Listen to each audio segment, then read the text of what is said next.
안녕하세요. 책 읽어주는 남자 배우 전성재입니다. 오늘은 셜록 홈즈를 읽어드리려고 합니다.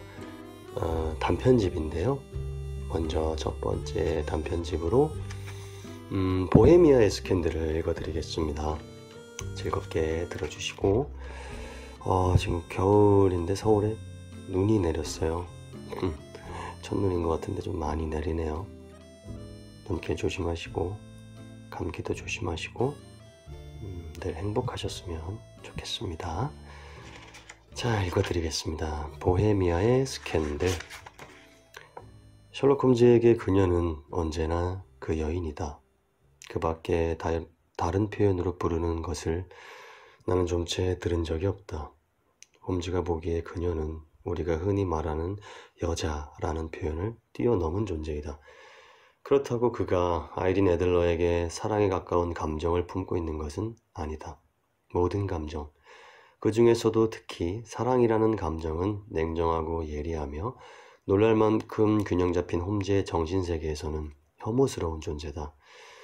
홈즈는 이 세상에 일찍이 존재한 적 없던 추리와 관찰의 완벽한 화신이다.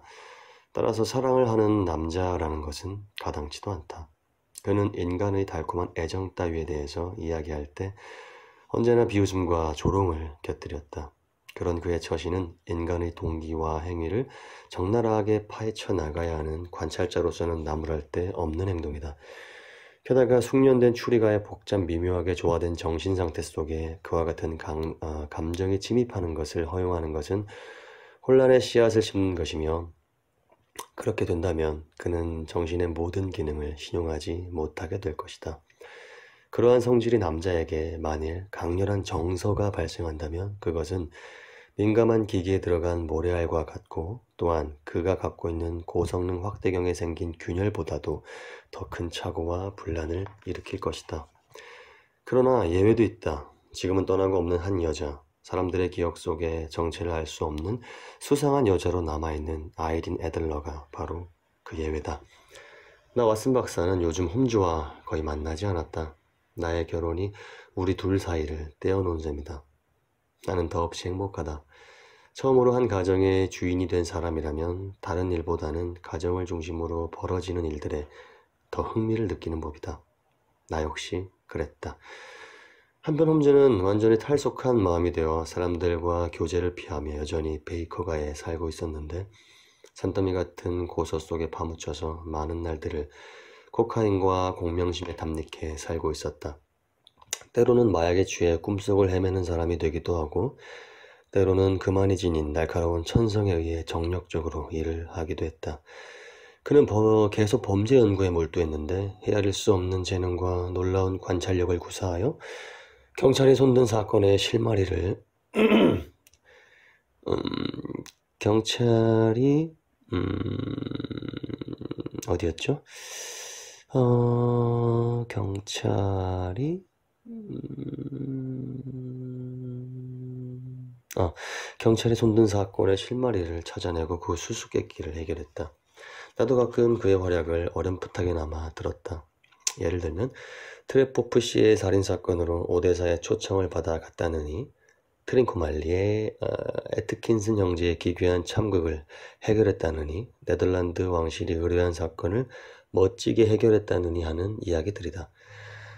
그러나 이런 활약은 신문만 읽으면 다 알 수 있는 것으로 나는 과거의 친구이고 함께 일을 해온 그에 대해 그 이상의 것은 거의 모르고 있었다. 1888년 3월 20일 밤, 나는 왕진을 하고 돌아가는 길에 우연히 베이커가를 지나게 되었다.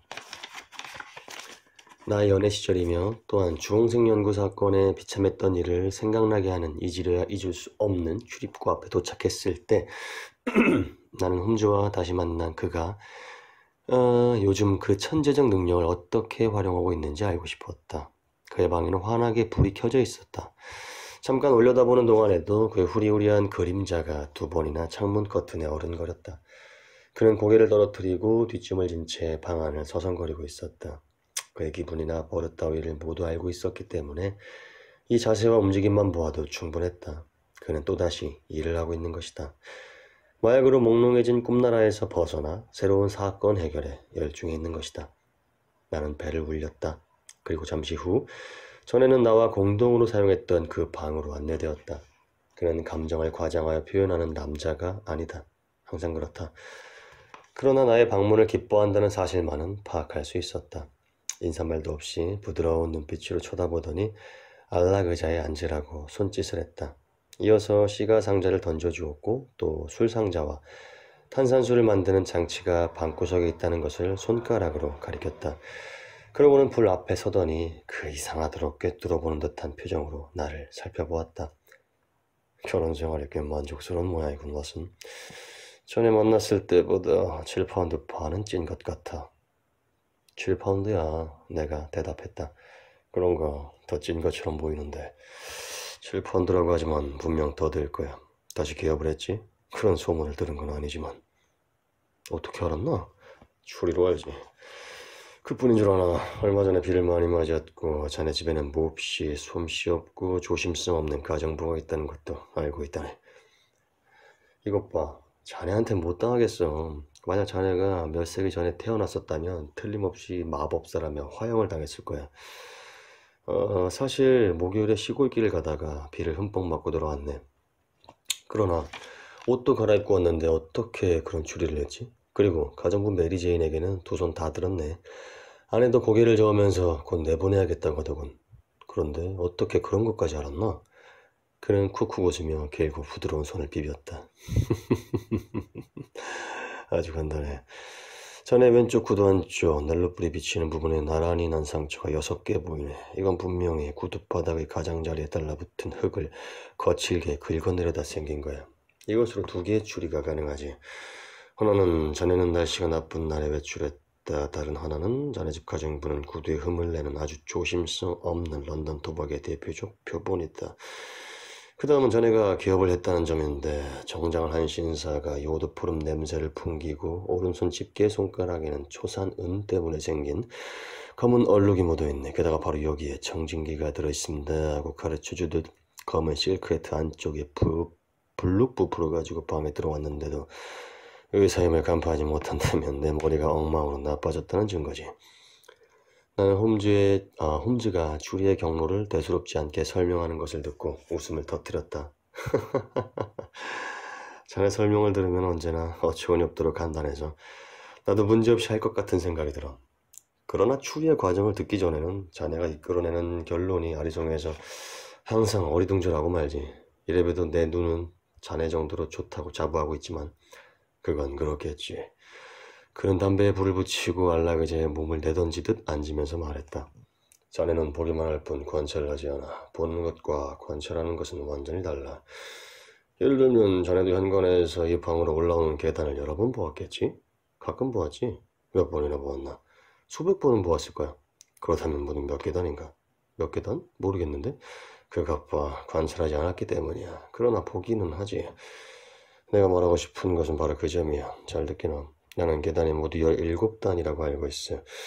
그것은 보는 것과 동시에 관찰하기 때문이야. 말이 나왔으니 하는 말인데 자네는 지금까지 내가 처리한 사건에 흥미를 갖고 별것 아닌 나의 경험 한두 가지를 기록해 준 적이 있으니까 이것에도 틀림없이 흥미가 있을 거야. 그는 테이블 위에 펼쳐있던 핑크색 편지지 한 장을 내게 주었다. 조금 전에 배달된 거야. 소리내어 읽어보게. 편지에는 날짜도 없었고 보낸 사람의 이름도 주소도 없었다. 오늘 저녁 7시 45분 중요한 문제로 의논을 드리고 싶은 사람이 찾아갑니다. 당신이 최근에 유럽의 한 왕실을 위해 하신 일은 당신이야말로 말로는 표현하기 어려운 중대 사건까지 마음 놓고 맡길 수 있는 분임을 증명했습니다. 당신에 대해서는 여러 방면으로 들어왔습니다. 제발 그 시간에 댁에 계셔 주시고 또한 제가 마스크를 쓰고 있어도 용서하십시오. 정말 이상하군. 자네는 어떻게 생각하나? 내가 물었다. 아직은 단서가 없어. 단서가 없는 것을 추측하는 것은 큰 잘못이야. 사실에 묻는 이론을 찾는 대신 이론에 맞도록 무의식 중에 사실을 왜곡하게 되지. 하지만 이 편지만 생각해 보세요. 자네는 이 편지에서 어떤 것을 추측하나? 나는 필적과 종이의 질을 주의 깊게 살펴보았다. 이 편지를 쓴 사람은 부자 같은데? 이런 고급 종이는 한 묶음에 반 크라운 이상 할 거야. 아주 질기고 튼튼한 종이지. 아주라는 표현은 그럴듯하군. 이건 영국 종이가 아니야. 불빛에 비추어 보게. 시키는 대로 해보니까 대문자 E와 소문자 G, 대문자 P, 그리고 대문자 G와 또 소문자 T가 종이 속에 비쳐 보였다. 전의 견해는 어떤가? 홈즈가 물었다. 틀림없이 종이회사 이름일 거야. 아니, 그 머리 글자일까? 그렇지 않아. GT는 독일어 게젤샤프트의 약자로 회사라는 뜻이야. 영어의 CO에 해당되네. P는 물론 독일어로 paper, 종이라는 뜻이야. 그러면 이번에는 이 G인데 잠깐 대륙 지명사전을 찾아보세. 그는 책장에서 두꺼운 갈색 책을 꺼냈다. 이글로니츠. 여기 있군. 이그리아야. 독일어를 사용하는 보헤미아 지방의 도시. 칼지베드에서 가끔 발렌슈타인이 죽은 곳으로, 요리공장과 제지공장이 많은 곳으로도 알려짐. 어때? 뭔가 느껴지는 것 있나? 홍주는 눈을 빛내며 어떠냐는 듯이 담배 연기를 뿜어냈다. 그럼 보헤미아에서 만든 종이로군. 내가 말했다. 맞아. 이 편지를 쓴 사람은 독일인이야. 문장이 이상하다는 것을 알겠나? 당신에 대해서는 여러 방면으로 들어봤습니다. 프랑스 사람이나 러시아 사람은 결코 이렇게 어색하게 쓰지 않아. 동사를 이렇게 끝에 갖고 오는 것은 독일 사람이야. 이제 남은 일은 보헤미아 종이를 사용하고 얼굴을 보여주고 싶지 않은 이 독일 사람이 무엇을 원하느냐 하는 문제뿐이네. 그러나 본인이 직접 올 것 같으니 우리들의 의문도 곧 해결되겠지. 이때 분명히 말발굽 소리와 마차 바퀴가 포도 가장자리 돌에 닿아 삐걱거리는 소리가 들렸다. 이어 벨이 요란하게 울렸다. 홈즈가 휘파람을 불었다. 쌍두마차 소리야. 틀림없지. 그는 창문으로 바깥을 내다보면서 말을 이었다. 두 마리가 끄는 훌륭한 소형 부러운 마차인데 말도 훌륭하군. 한 마리에 150기니는 하겠어. 왓슨, 이번 사건은 재미는 몰라도 금액은 크겠는걸? 나는 가는 게 좋겠지? 전만에 거기 있게. 보스웰이 옆에 없으면 허전하니까. 그리고 이 사건은 재미있을 것 같아. 놓치면 후회하네. 하지만 의뢰인이 신경 쓰지 말게. 자네의 도움이 필요할지도 몰라. 그렇게 되면 그에게도 필요한 셈이지. 자, 왔어. 자네는 그 의자에 앉아서 주의 깊게 살펴보게. 내리타고 무거운 발소리가 계단을 올라와 복도를 걸어오다가 곧 문 앞에서 멈췄다. 이어서 문을 놓고 하는 소리가 들렸다. 네, 홈즈가 대답했다. 들어온 사람은 헤라클레스같이 건장한 남자였다. 키가 6비트 6인치는 넘을 것 같았다. 복장은 영국에서라면 악취미라는 평을 들을 만큼 화려하고 사치스러웠다. 더블 상의의 소매와 젖힌 기세는 아스트라한 가죽을 폭넓게 붙였고 어깨를 덮은 소매 없는 짙은 감색 망토에는 불타는 듯한 진홍색 비단 안감을 사용했으며 불길처럼 빛나는 커다란 녹주석 브로치로 깃을 고정시켰다. 게다가 무릎 아래까지 오는 장화 상단에는 푹신푹신한 갈색 모피가 보여 옷차림 전체에서 느껴지는 야단스러운 사치를 더욱 완벽하게 마무리하고 있었다. 한 손에는 챙이 넓은 모자를 들었고 얼굴은 위에서 광대뼈까지 가리는 검은 마스크를 쓰고 있었는데 방금 들어올 때 매만졌는지 아직도 마스크에 손을 대고 있었다. 드러난 반쪽 얼굴로 보아 성격이 강한 사람인 듯 입술은 두껍고 턱은 길게 뻗어 있어 고집스러울 정도로 의지가 강한 사람으로 보였다. 편지는 받으셨습니까? 굵고 걸걸한 음성의 심한 독일 억양이었다. 방문을 미리 알렸습니다만. 그러면서 누구에게 이야기해야 좋을지 모르겠다는 듯이 우리를 번갈아 보았다. 앉으십시오. 홈즈가 말했다. 이쪽은 함께 일하는 왓슨 의사인데 사건 해결에 도움을 주고 있습니다. 그런데 실례합니다만 당신은 누구신지요? 펀크람 백작이라고 불러주시오. 보헤미아의 귀족입니다. 방금 말씀하신 친구분은 중대한 일을 의논하는 상대로서 충분한 신의와 사료를 갖고 계시겠지요? 그렇지 않다면 당신에게만 이야기하고 싶습니다. 나는 일어서서 나가려고 했으나 홈즈에게 손목을 잡혀 다시 자리에 앉았다. 이 친구가 앞서가지 않으면 듣기를 거절하겠습니다. 나에게 이야기할 수 있는 것은 무엇이든 왓슨 박사에게도 하실 수 있습니다. 백작은 넓은 어깨를 으쓱 하고는 말문을 열었다. 그럼 2년 동안은 절대 발설하지 않겠다고 약속해 주셨으면 합니다. 2년이 지나면 아무 문제도 없지만 지금은 과장하지 않고 말해도 유럽의 역사를 움직일 정도로 큰 문제입니다. 약속합니다. 홈즈가 말했다. 마스크를 쓴 것을 이해해 주십시오. 이상한 손님은 말을 이었다. 이것은 나에게 이 용건을 의뢰한 고귀하신 분의 희망에 의한 것으로 사실은 조금 전에 밝힌 나의 이름도 본명이 아닙니다. 알고 있습니다. 홈즈가 차갑게 대답했다. 사태가 아주 미미하므로 모든 수단을 강구해서라도 이 일이 스캔들이 되어 유럽의 어떤 왕실의 명예에 상처를 주는 것을 막고 싶습니다. 자세히 말하면 보헤미아 2대에 걸친 왕실 올무시타인과 관련된 문제입니다. 그것도 알고 있습니다.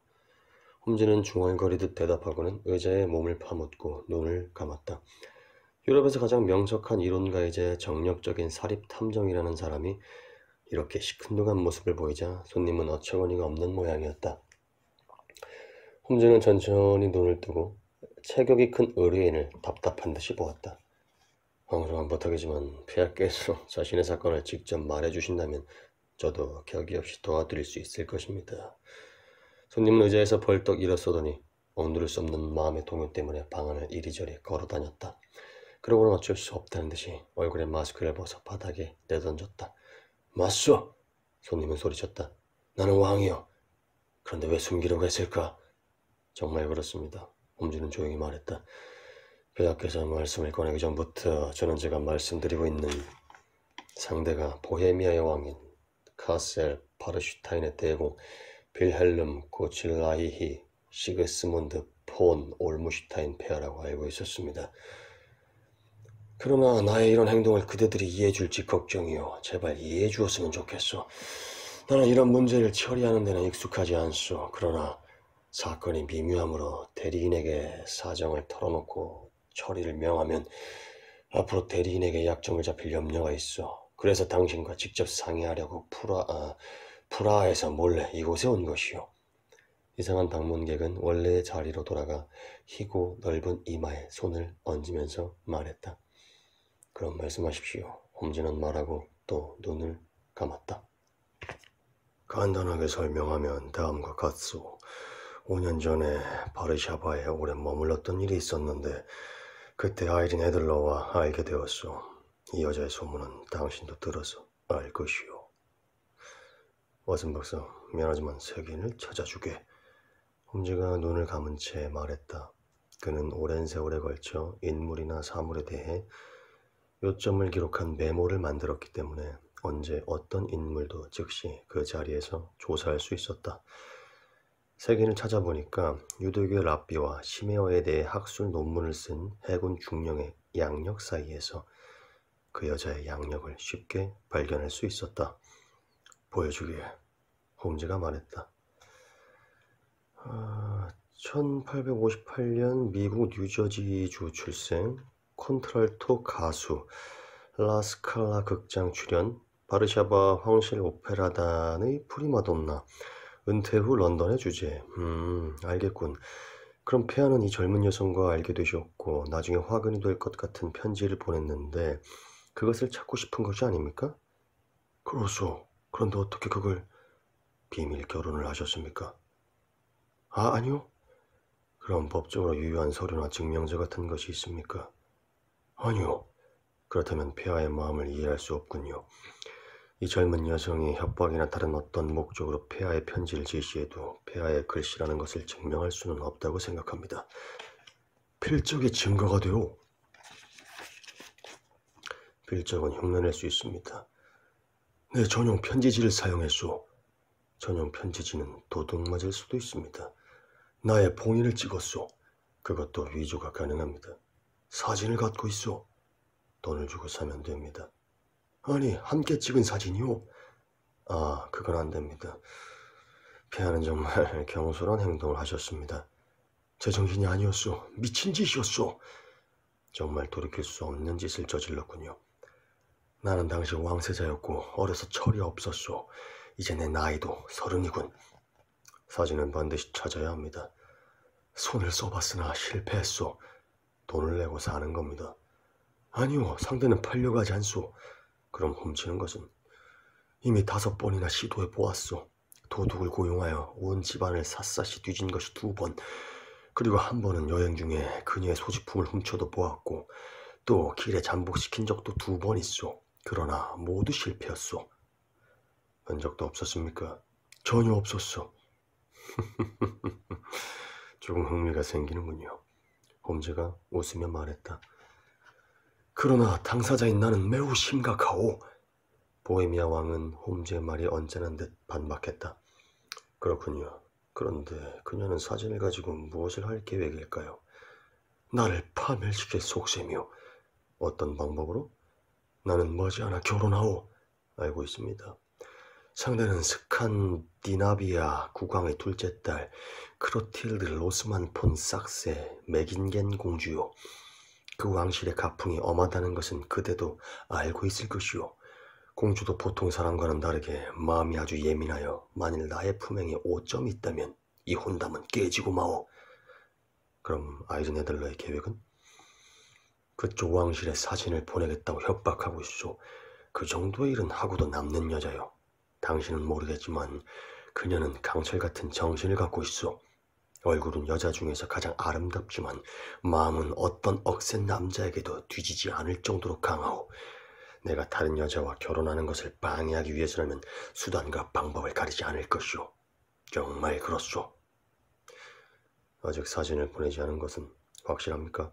확실하오. 어떻게 알죠? 약혼을 발표하는 날 보내겠다고 말했소. 발표는 오는 월요일에 있을 것이오. 아, 그러면 사흘 동안 여유가 있군요. 홈즈는 하품을 하고는 계속해서 말했다. 저도 즉시 조사해야 할 중요한 문제가 한두 가지 있는데 천만다행입니다. 피아는 당분간 런던에 머물러 계시겠지요? 그럴 생각이요. 크란백작이란 이름으로 랭엄 호텔에 묵고 있소. 그럼 일의 진행 상황을 편지로 보고드리지요.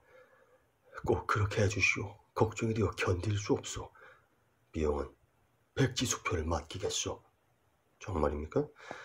그 사진을 찾기 위해서라면 왕국의 일부를 줘도 좋다고 생각하오. 그럼 당장 쓸 비용은? 왕은 망토 속에서 묵직한 세무가죽 주머니를 꺼내 테이블 위에 놓았다. 여기에 금화 300파운드와 지폐 700파운드가 있소. 홈즈가 수첩 종이에 영수증을 써서 왕에게 주었다. 그녀의 주소는 알고 계십니까? 세인트 존스 우드의 서펜타인 애비뉴에 있는 브라이오니 로지. 홈즈는 그대로 받았었다. 또 한 가지, 사진은 캐비닛판입니까? 그렇소. 폐하, 이제 돌아가십시오. 곧 좋은 소식을 보낼 수 있으리라 생각합니다. 보헤미아 왕의 마차 소리가 길 저쪽으로 멀어질 때쯤 홈즈가 이렇게 말했다. 왓슨, 내일 3시 이곳으로 와주면 고맙겠네. 이 문제에 대해 자네와 의논하고 싶네.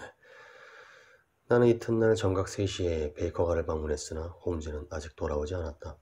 허드슨 부인에게 물으니까 아침 8시에 나가서 지금까지 돌아오지 않았다는 것이다. 홈즈가 아무리 늦게 돌아와도 끝까지 기다릴 생각으로 나를 옆에 앉았다. 나는 이 사건에 관한 그의 조사에 이미 깊은 관심을 갖고 있었다. 이번 사건은 예전에 내가 발표한 2 사건처럼 음산하고 기괴하지는 않지만 이야기 자체가 재미있고 또 의뢰인의 신분이 높은 점으로도 이색적이었기 때문이다. 게다가 이번에 홈즈가 손을 댄 이 사건은 흥미를 끄는 요소가 있을 뿐 아니라 곧바로 그가 사건의 정체를 정확하게 파악해서 예리하고 시원스럽게 추리해 나가는 것을 보면서 그의 탐구 방법을 배울 수 있었다. 또한 나는 홈즈가 재빠르고 교묘한 방식으로 문제의 핵심인 수수께끼를 풀어나가는 것을 쫓아가고 싶어 견딜 수 없었다. 언제나 홈즈가 성공하는 경우만 보아왔기 때문에 그도 언젠가 실패할지도 모른다고는 도저히 생각할 수가 없었다. 4시 가까이 되자 문이 열리더니 마부 하나가 술 취한 걸음으로 들어왔다. 머리는 헝클어지고 턱수염을 기른 붉은 얼굴이 술 기운으로 더욱 붉었고 복장은 아주 지저분했다. 지금까지 홈즈의 교묘한 변장에는 익숙해 있다고 믿어왔는데 이 마부가 홈즈인 것을 알기까지는 3번이나 자세히 확인해야 했다. 그는 고개를 끄덕이고는 침실로 들어갔는데 5분쯤 지나자 여느 때처럼 트위드 신사복을 입은 말끔한 모습이 되어 나타났다. 홈즈는 두 손을 주머니에 넣고 불 앞에 두 다리를 뻗고 앉더니 잠시 실컷 웃었다.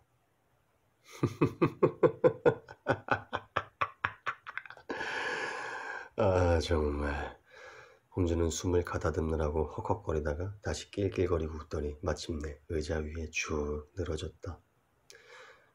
왜 그래? 너무 재미있어서 웃음을 참을 수 없군. 내가 오전에 무엇을 하고 왔는지 자네는 상상도 못할 거야. 특히 마지막에 무엇을 했을 것 같나? 몰라. 그러나 틀림없이 아이린 애들러의 습관과 집을 관찰하고 왔겠지. 맞아. 그러나 그 뒤가 걸작이야. 어쨌든 들어봐.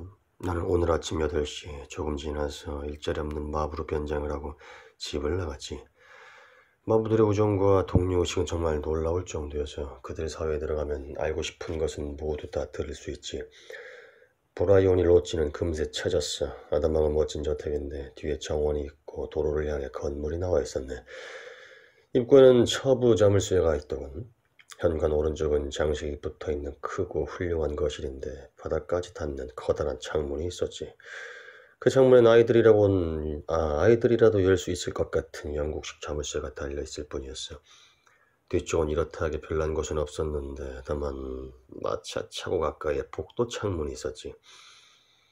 나는 집 주위를 돌아보고 모든 각도에서 자세히 살펴보았는데 눈에 보인 것은 이 정도였지. 그런 뒤 큰 길을 어슬렁거리며 살펴보니까 뒷마당에 담을 끼고 예상했던 대로 오솔길에 마차 차고가 있더군. 마부가 마을에 손질을 하고 있어서 나는 그것을 도와주고 사례로 2펜스와 맥주 한 잔 그리고 담배를 2대 얻어 피웠을 뿐 아니라 아이린 애들러에 대한 정보도 많이 수집했지. 하긴 그것을 알아내기 위해 아무런 흥미도 없는 이웃 사람들의 소문을 5-6가지나 들었지만 말이야. 아이린 애들러에 대해 어떤 것을 알아냈나? 부근에 사는 남자들의 머리는 모두 그 여자 때문에 어떻게 된 것 같았어. 이 세상에 그보다 더 아름다운 여성은 없다고. 서펜타인가의 역마차집 친구들은 이구동성이더군. 가끔 음악회에서 노래를 부를 뿐 조용히 살고 있는데 매일 5시에 마차를 타고 나가 정각 7시에 저녁 식사를 하고 돌아온다는 거야. 공인 없는 시간에 외출하는 일은 거의 없고 그 집에 드나드는 남자는 한 명인데 자주 찾아오는 모양이야. 이름은 갓프레이 노튼이고 변호사협회에 소속돼 있지. 마부를 친구로 만들면 얼마나 편리한지 이제 알았네. 마부들은 서페타인가에서 여러 번 그를 마차에 태웠으므로 그에 대해서는 자세히 알고 있었네. 나는 그들의 말을 모두 들은 다음 다시 브라이오니 로치로 돌아가 부근을 서성이면서 작전 계획을 짜지. 변호사가 프레이 노튼이 이번 사건에 깊이 관련돼 있을 것이 틀림없어. 뭔지는 모르지만 어쨌든 그런 예감이 자꾸 들어. 애들로 어떤 관계일까? 자주 찾아오는 것은 무슨 이유인가? 그 여자는 그에게 변호를 의뢰하고 있을 수도 있고 단순한 친구일 수도 있지. 아니면 애인일 수도 있어. 만일 그 여자의 변호사라면 사진을 그에게 맡겨놓았을 가능성이 있지. 친구거나 애인이라 해도 그럴 가능성은 배제할 수 없어. 이 문제에 대한 대답에 따라서 이대로 브라이오니 로치에서 조사를 계속하느냐 아니면 변호사협회 그 남자 사무실로 주의를 돌려야 하느냐가 결정되는 거네. 이것은 미묘한 문제라서 그 때문에 조사 범위도 동시에 넓어진 셈이지. 설명이 길어서 따분했는지 모르지만 어쨌든 상황을 잘 이해하기 위해서는 자네도 내가 만난 어려운 문제들을 알아둘 필요가 있네. 아니야, 조금 더 따분하지 않았어. 내가 대답했다. 그 점을 미처 결정하지 못하고 있는데 이름마치 한 대가 브라이오니 로치 앞에 멎고 그 안에서 신사가 내렸네. 검은 피부에 매부리 코, 콧수염은 상당히 멋쟁이였는데 말할 것도 없이 그 남자였지. 몹시 서두르는 듯 마부에게 기다리라고 소리치고는 문을 연 하녀를 떠밀다시피 하고 안으로 뛰어들어갔지. 그의 태도로 보아자 그는 이미 그 집을 잘 알고 있는 것 같았어. 그가 집 안에 머무는 시간은 30분 정도였는데 거실을 걸어다니면서 손을 흔들고 열심히 이야기하는 모습이 가끔 창문으로 보이더군. 어디 앉아있는지 여자는 보이지 않았어. 얼마 후 남자는 들어올 때보다 더 허둥거리며 밖으로 나왔네. 마차에 타면서 주머니에서 금지개를 꺼내 들여다보더군. 전속력으로 달리게! 하고 그는 외쳤지. 또 도중에 리젠트가의 그로스앤 헨키 상점에 들르고 다시 엣지웨어가의 센트모니카 성당으로 가게. 20분 안으로 갈 수 있으면 반 기니를 주지. 라고 덧붙였어. 그리고 마차는 떠났네. 마차를 쫓아가야 할지 말아야 할지 망설이고 있는데 옆 골목에서 멋진 사륜 마차가 나왔네. 보니까 마부는 옷 한 줄 반밖에 채우지 않았고 넥타이도 귀 밑쪽으로 쏠려 있으며 마구의 끈도 쇠고리에 변변히 걸려있지 않았어. 이 마차가 현관 앞에 멎기가 무섭게 여자가 집에서 나와 급히 올라탔어. 그때 그 여자를 언뜻 보았지. 확실히 남자가 목숨을 걸을 정도로 아름답더군. 여자는 존 샌트모니카 성당으로 가요. 20분 안에 가면 반 소블린을 주겠어요. 라고 말했어. 왓슨, 이렇게 좋은 기회는 다시는 없을 걸세. 다른 마차를 불러 따라갈까? 아니면 사륜 마차 뒤에 매달려서 갈까 망설이는데 때마침 마차가 한 대 왔어. 마부는 나의 허술한 모습을 보고 망설이는 눈치였어. 그래서 마부가 거절하기 전에 얼른 올라탔지. 그러고는 샌트모니카 성당까지 갑시다. 20분 안에 가면 반 소블린을 드리죠. 하고 소리쳤지. 그때가 12시 25분 전이었어. 그곳에서 어떤 일이 일어날지는 물론 짐작하고 있었네. 마부는 속력을 내어 달렸어. 그렇게 빠른 마차를 탄 것은 처음이었지만 그래도 앞서간 두 마차를 따라잡지는 못했어. 도착해보니 이륜 마차와 사륜 마차가 성당 현관 앞에 서 있었고 말의 몸에서는 김이 나고 있었어. 나는 마부에게 돈을 주고 급히 성당으로 들어갔지. 성당 안에는 그 두 사람과 하얀 제복을 입은 신부뿐이었는데 신부는 두 사람에게 무언가 말하고 있는 것 같았어. 나는 성당에 놀러 들어간 한가로운 사람인 척 옆에 복도를 어슬렁거렸지. 그러자 놀랍게도 제단 앞에 세 사람이 일제히 나를 돌아보았네. 그리고 가프레이 노트는 아주 빠른 걸음으로 나에게 오는 게 아닌가? 다행이군. 그가 소리쳤어. 당신이라도 좋아. 자, 이리 와, 빨리. 네? 뭐라고요? 나는 영문을 모르니까 이렇게 물을 수밖에. 자, 3분이면 충분해. 당신이 없으면 법적 절차가 이루어지지 않네. 나는 거의 끌려가다시피 해서 재단 위까지 갔어. 나는 거기서 그들이 일러주는 말을 여러 번 낮게 중얼거리기도 하고 나와 전혀 관계없는 것을 서약하기도 했는데 즉 아이린 애들러와 가프레이 노튼의 결혼을 합법적으로 도와주는 것이었어. 식은 곧 끝났지. 신랑과 신부는 나에게 감사의 말을 했고 신부는 정면에서 싱글싱글 웃으며 나를 보고 있었네. 이렇게 웃은 일을 겪어보기는 정말 처음이야. 그래서 아까 그 생각을 하고 웃은 거야. 결혼 허가증에 무언가 미흡한 점이 있어서 증인이 없으면 식을 올릴 수 없다고 신부가 거절했던 모양이야. 그때 다행히 내가 나타나서 노트는 짝의 들러리를 찾으러 큰 길까지 달려나가지 않아도 된 것일세. 신부가 소블린 금화 한 개를 사례로 주었으니 나는 이 사건을 기념하기 위해 그걸 시계줄에 매달고 다닐 생각이야. 이야기가 이상하게 진행되는군. 그래서 어떻게 되었나? 나는 우리 계획이 중대한 위기에 직면해 있다는 것을 깨달았지. 신혼부부는 즉시 여행을 떠날지도 모르므로 급히 적당한 수단을 모색해봐야 했네. 그러나 두 사람은 성당 앞에서 헤어졌는데 남자는 변호사 옆으로, 여자는 브라이오니 로지로 돌아갔지. 그 여자는 헤어질 때 5시에 마차로 공원을 드라이브 하겠어요 라고 말했어. 그것뿐이었네. 두 사람이 다른 방향으로 떠났기에 나는 준비를 하러 들어온 거야. 무엇을 준비하지? 골드 비프와 맥주 한 잔이지. 그는 배를 울렸다. 바빠서 먹는 것도 잊었지만 오늘 밤은 더 바쁠 것 같아. 왓슨, 자네의 도움이 필요한데. 좋고 말고 법에 저촉되는 일이라도? 상관없어. 체포될지도 몰라. 목적이 좋다면 괜찮아. 그 점은 조금 염려 마라. 그렇다면 더 이상 할 말 없지. 그래, 나도 틀림없이 도와줄 거라고 믿었네. 그런데 뭘 도와달라는 건가? 어드슨 부인이 식사를 준비하면 이야기하지. 그는 부인이 준비한 간단한 식사를 들면서 말을 이었다. 자, 시간이 없으니까 먹으면서 이야기하지. 벌써 5시야. 2시간 후에 현장에 출동해야 해.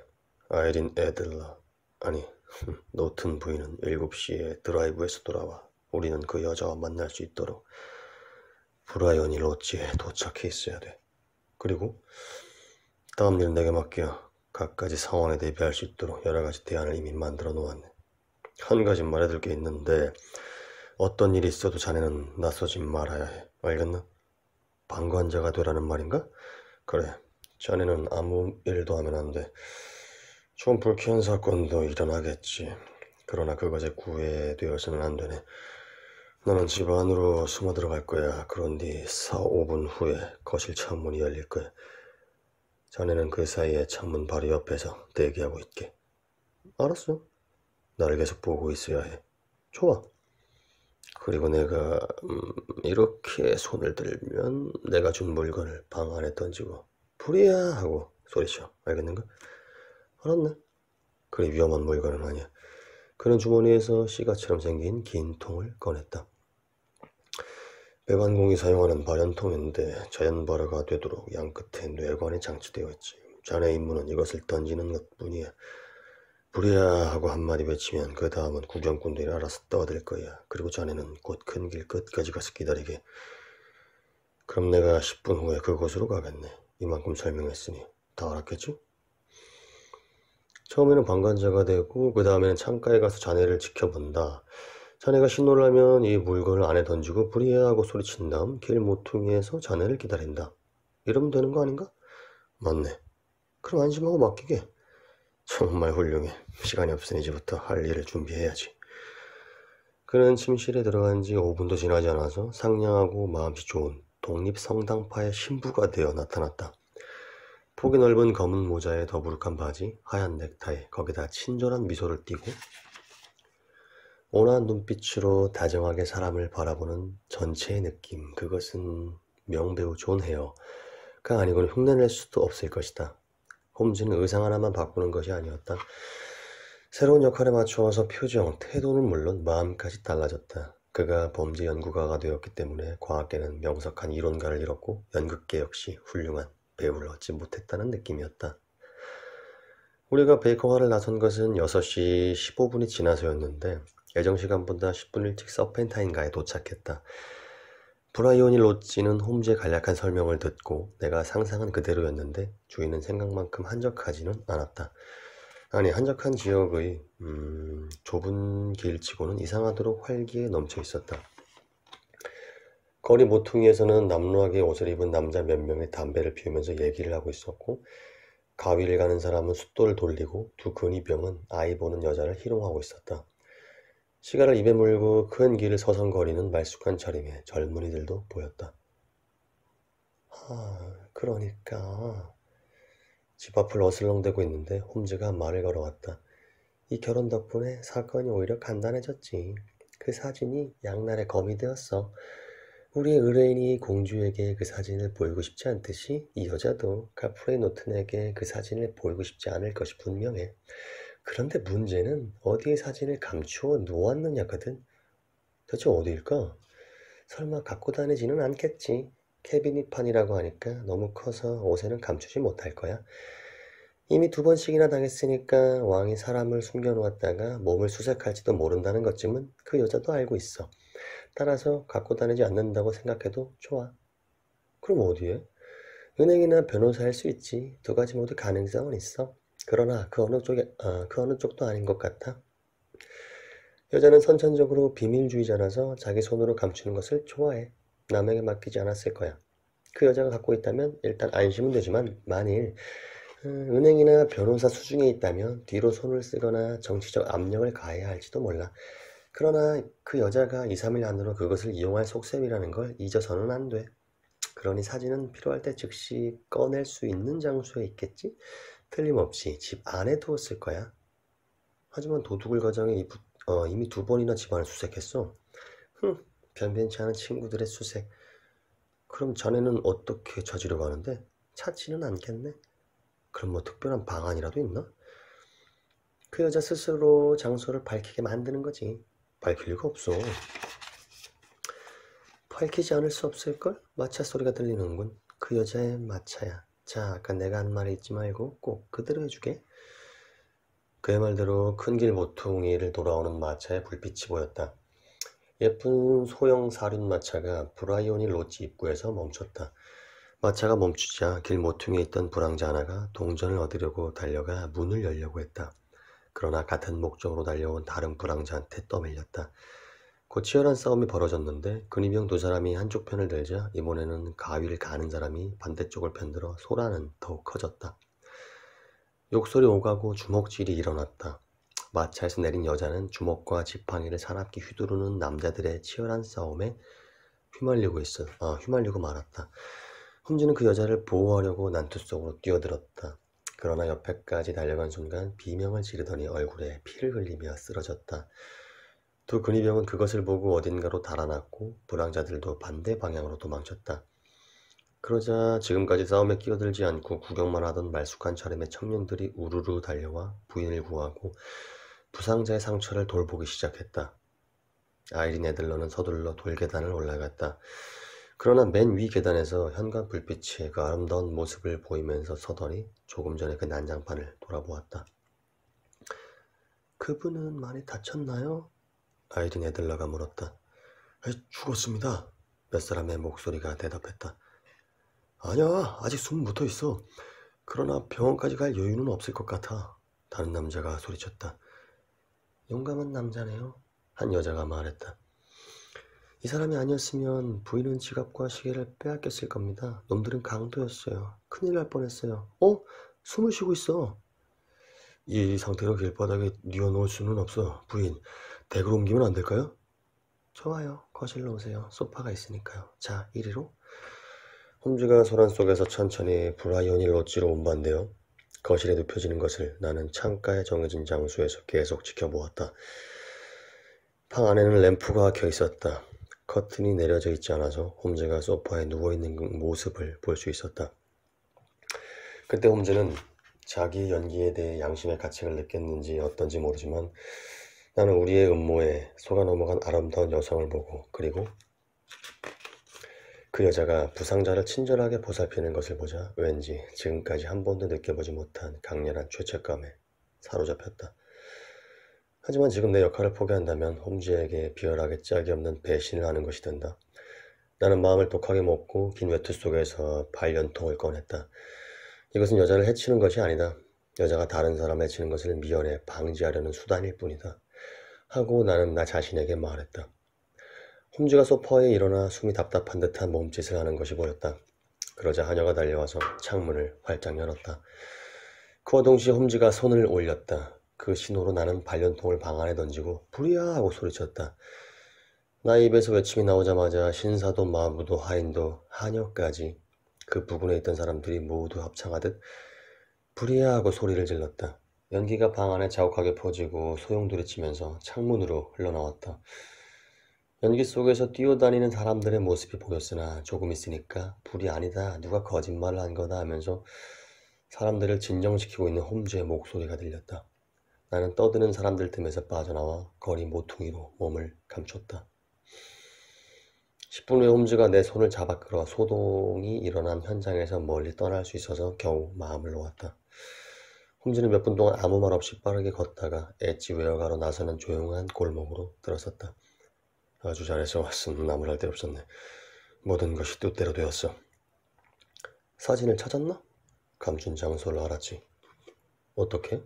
내가 말한 대로 그 여자가 가르쳐 주었지. 나는 모르겠는데? 자네에게 숨길 생각은 없네. 홈즈는 웃으면서 설명했다. 일은 아주 간단해. 길거리에 있던 사람들이 우리와 한패란 것은 자네도 알았을 거야. 하룻밤 계약으로 고용한 사람들이지. 그런 줄 알았어.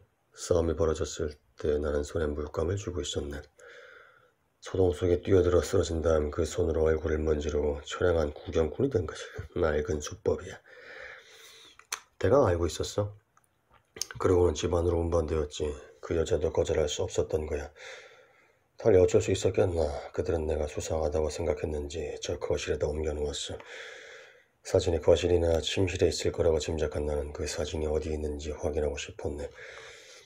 소파에 눕혀졌을 때 호흡이 답답한 흉내를 내서 창문을 열게 한 뒤 자네에게 신호를 한 것이지.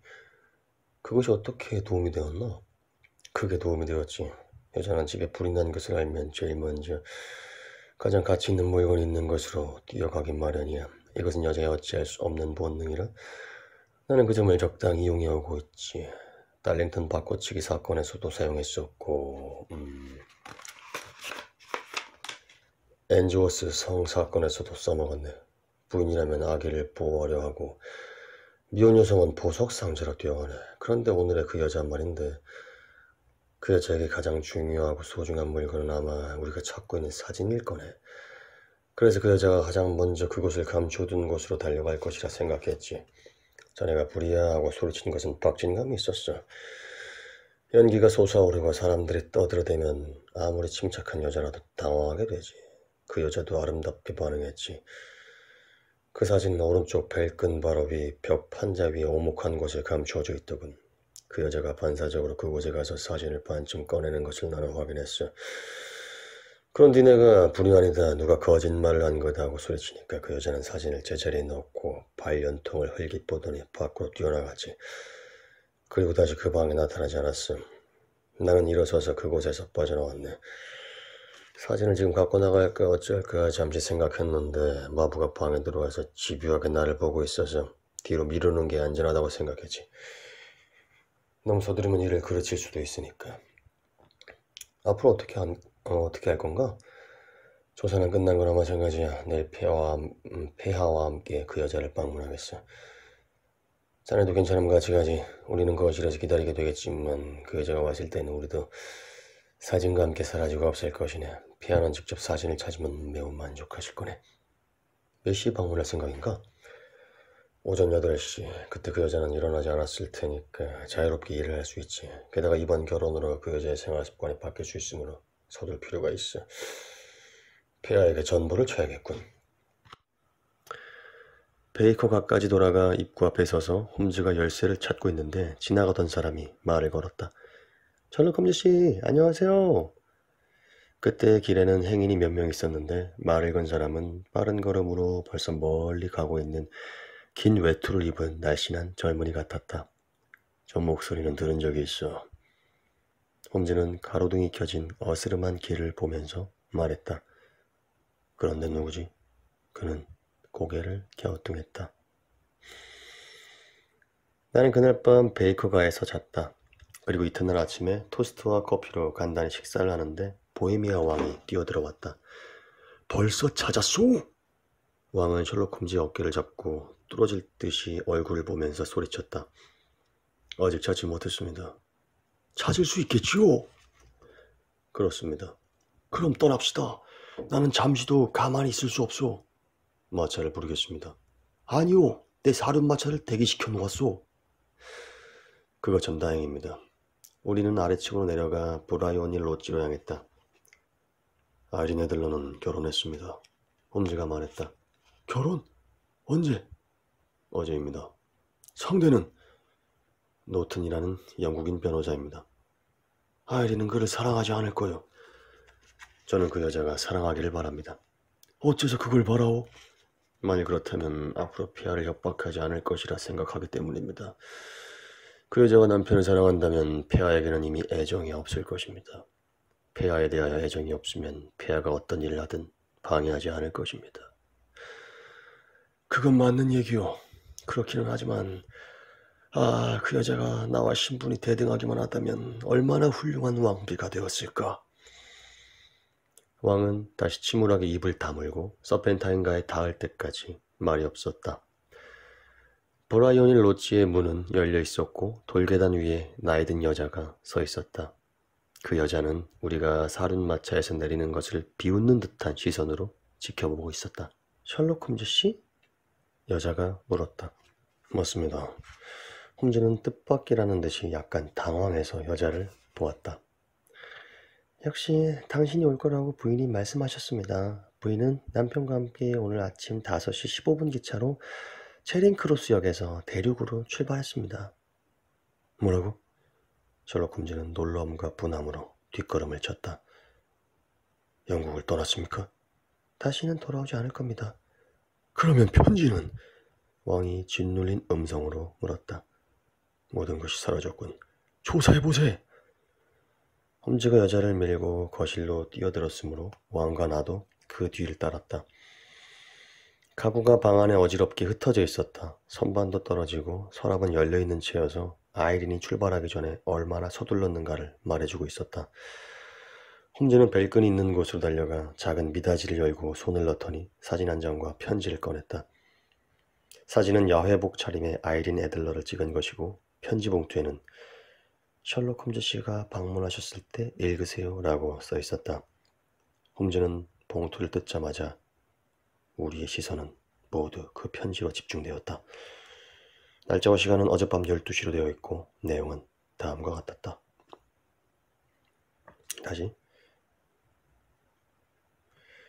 사진은 야회복 차림의 아이린 애들러를 찍은 것이고 편지 봉투에는 셜록 홈즈 씨가 방문하셨을 때 읽으세요 라고 써 있었다. 홈즈가 봉투를 뜯자마자 우리의 시선은 모두 그 편지로 집중되었다. 날짜와 시간은 어젯밤 12시로 되어 있고 내용은 다음과 같았다. 셜록 홈즈 씨, 멋진 솜씨였습니다. 나는 완전히 속았어요. 프리아라는 소리를 들은 뒤에도 전혀 눈치를 채지 못했습니다.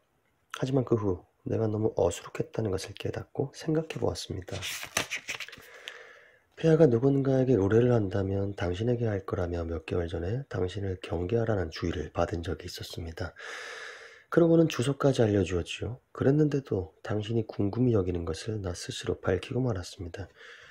수상하다고 생각한 다음에는 그토록 친절하고 다정한 신부님이 나쁘게 생각되지는 않았습니다. 하지만 아시다시피 나도 한때는 여배우를 지망한 적이 있습니다. 남자로 변장하는 것쯤 간단합니다. 지금까지도 가끔 그 방법을 이용했으니까요. 그래서 마부존에게 당신을 감시하라고 하고 위층에 올라가 남자 옷을 입고 아래로 내려오니까 당신은 마침 돌아가는 길이더군요. 그 뒤 나는 당신을 미행하여 당신 집 앞에 가서야 비로소 내가 그 유명한 셜록 홈즈의 관심의 대상이 되어 있다는 것을 확인했습니다. 실례인 줄 알지만 인사를 하고 남편을 만나러 변호사 옆으로 갔습니다. 이렇게 무서운 분이 노리고 있는 한 도망치는 것이 최선이라고 우리는 생각했습니다. 사진에 대해서는 안심하시라고 의뢰인에게 전해주세요. 나는 지금 더 좋은 분을 만나 사랑하고 사랑받고 있으니까요. 폐하는 옛날에 잠깐 향락의 대상으로 삼았던 여자가 방해할까 하는 염려는 더 이상 하지 마시고 원하시는 대로 행동하시면 됩니다. 그 사진을 나는 몸을 지키는 무기로 지니고 있겠습니다. 앞으로 폐하께서 어떤 행동을 해도 그 사진이 있는 한 나는 안심할 수 있습니다. 그리고 내 사진 한 장을 남겨둡니다.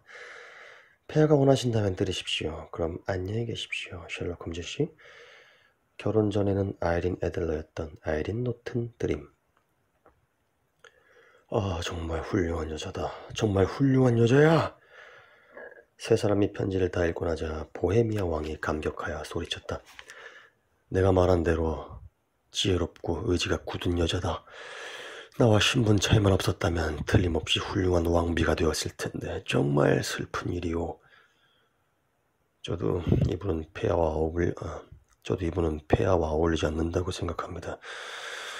의뢰하신 일을 만족스럽게 처리하지 못해 유감으로 생각합니다. 홈즈가 차갑게 말했다.